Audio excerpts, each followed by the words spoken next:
class. So this morning we'll be looking at public corporation. In our last meeting, we discussed Public Administration 1, which centers on civil service. And of course, I do know that we have, under public administration, we have three phases. We have civil service, which is the first phase of the public administration. They also have public administration, public operation, which is the second phase of public administration. They also have what we call local government administration, which happen to be the third phase of public administration. And we'll be talking about local government administration in our next meeting. But this morning, our focus is on public corporation. So, by the word, the primary word public simply means general. It's something that has to do with everybody, something that affects every member of a given society or every member of a particular sovereign state or nation. Then, by definition, public corporation is defined as a department or ministry under executive arm of government charged with the sole responsibility of providing essential services to members of the society or to the public in general. However, public corporation is an act that was established, or an institution that was established by the Act of Parliament of the country. So it is owned by government or by the states where that public corporation is institutionalized. Then also we're looking at reasons or functions of public corporation. Although some textbooks separate reasons for public corporation from functions of public corporation. Then we should look at the points atomized under reasons for public corporation and functions of public corporation be at the same, or they are the same points, and in order not to waste time and energy, then let us combine reasons and functions of public corporation as subtopic. Now, one of the reasons why government established public corporation is to provide essential services. So essential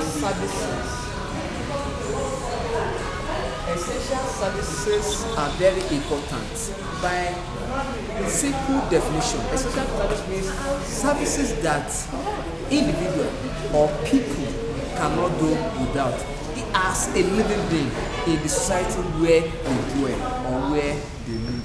So government established this in order to make sure that there is essential service for its population or citizen in that state. The other reason why government established public corporation in the state is to make sure that the standard of living of the citizen is well taken off, in the sense that it elevates or promotes the standard of living of the citizens. Because when we talk of essential services, we talk of pipe water supply, we talk of good road services, we talk of power supply, and so on. And if you look at all this, they are very germane to human existence, and they help in the living of individuals or members of the community. Then government also established public corporation in order to create employment. So whenever there's an establishment of public institution or public firms or public parastatals, definitely what we follow is what we call employment. So employment opportunity, in line with the previous points, means that by the time employment is given to certain members of the society, the level of their living will change, will be better off. Therefore, government provide, or the reason, or one of the reasons why government institutionalized public corporation is to provide essential service, to increase the standard of living, to create employment opportunities for people. And not only that alone, another reason why government make sure that there is public cooperation is to make sure that those essential services are rendered to members of the public at a low price. Because if these services are allowed or are given to private individuals, it will be costly or expensive or exorbitant at the expense by which they render the services to members of the public. Then we also have what we call the characteristics of public cooperation, which is also known as the features of public cooperation. One of the major characteristics of public cooperation is that public cooperation, as the name implies, is established by the Act of Parliament. Now, I want to talk of the Act of Parliament.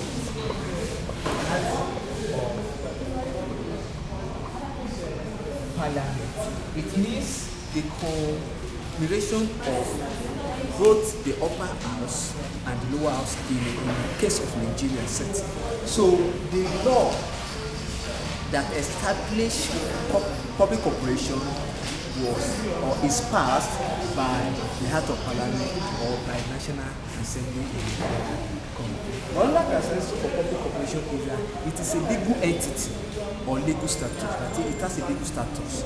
By implication, it means that members of the society who felt that public cooperation have one way or the other disappointed him or her can sue public cooperation.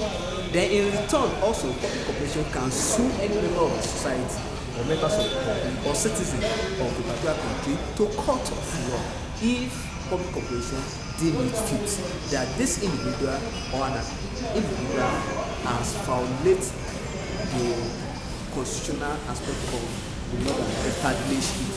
Then also another characteristic of public cooperation is that public cooperation is financed by taxpayer money.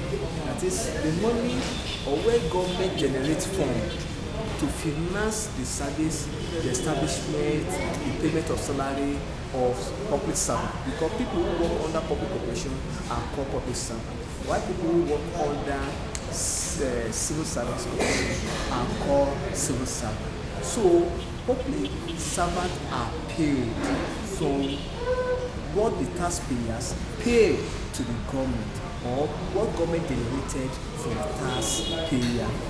Then we also have the structure of public cooperation. What type of structure will mean there are radical arrangements of public cooperation. Now, on the structure is the minister. The minister is a political appointee or is under a political appointment appointed by the president of the country. Then at state level, it is a commissioner, and the commissioner is also appointed by the governor of the state. But whichever is that the minister at the federal level or national level is under political appointment, and he can be fired by the president at any time or at the president's will. They also have the next to the minister is board of directors. They also have board of directors. This board of directors are appointed by the minister, and top of the minister or who oversee the activities of the board of directors are accountable direct to the minister of this of a particular ministry is the chairman. So the chairman is directly accountable to the minister, but the chairman oversees the activities of the board of directors. Then we also have senior officials. So people will tell you key senior officers. So it's still the same thing. That is, these officers are near or closer to the chairman, and they have or they play key role in the execution and implementation of public